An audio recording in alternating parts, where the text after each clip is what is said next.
অবস্থায় একদিকে যেমন এই যে নিয়োগ বিজ্ঞপ্তি তাকে যেমন চ্যালেঞ্জ করা হয়েছে, পাশাপাশি গ্রুপ সি গ্রুপ ডির জন্য সরকারের যে ঘোষিত ভাতা সেটাকেও কিন্তু চ্যালেঞ্জ করা হয়েছে। এই অবস্থায় কলকাতা হাইকোর্টের নির্দেশে যারা সেন্ট্রাল পার্কে এই মুহূর্তে অবস্থান করছেন তারা কিভাবে দেখছেন, আমি ঐশীকে বলবো যদি তাদের কি প্রতিক্রিয়া এটা যদি জানা সম্ভব হয়।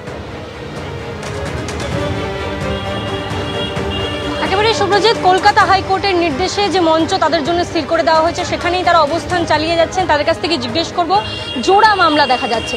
একদিকে যেমন গ্রুপ সি ডিদের জন্য যে ভাতা নির্দিষ্ট করেছিলেন মুখ্যমন্ত্রী, সেই ভাতা নিয়ে একরকম চ্যালেঞ্জ, অন্যদিকে যে পরীক্ষার নিয়মবিধিতে বদল আনা হয়েছে সেটা নিয়েও চ্যালেঞ্জ হয়েছে। দুটোকে কিভাবে দেখছে?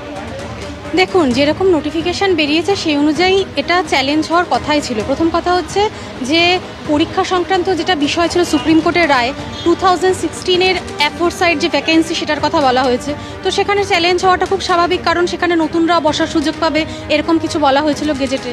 তো সেটার জন্য চ্যালেঞ্জ হওয়াটা খুব স্বাভাবিকই ছিল রাজ্য সরকারের নোটিফিকেশান বা গেজেট। আর আমার বক্তব্য হচ্ছে আমরা দেখুন পরীক্ষায় বসতে চাই না, পরীক্ষা দিতে চাই না, আমাদের একটাই দাবি রিপ্যানেল হোক, আমাদের সসম্মানে নিজের চাকরিতে পুনর্বহাল করা হোক।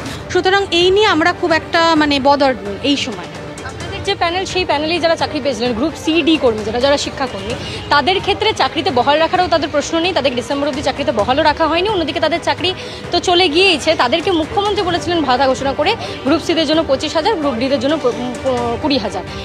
এই বিষয়টাকেও কিন্তু চ্যালেঞ্জ করা হলো হাইকোর্টে। এই বিষয়টা নিয়েও মামলাকারীরা গিয়েছে, কিভাবে দেখছেন? দেখুন, এই বিষয়ে মামলাকারীরা গিয়েছে তার একটা বড় কারণ হচ্ছে, কারণ যেখানে গ্রুপ সিডিদের ভাতা দেওয়ার কথা বলা হয়েছে সেখানে কিন্তু আলাদা করে বলা হয়নি যারা টেন্টেড তারা ভাতা পাবে না, যারা আনটেন্টেড তারাই শুধুমাত্র ভাতা পাবে।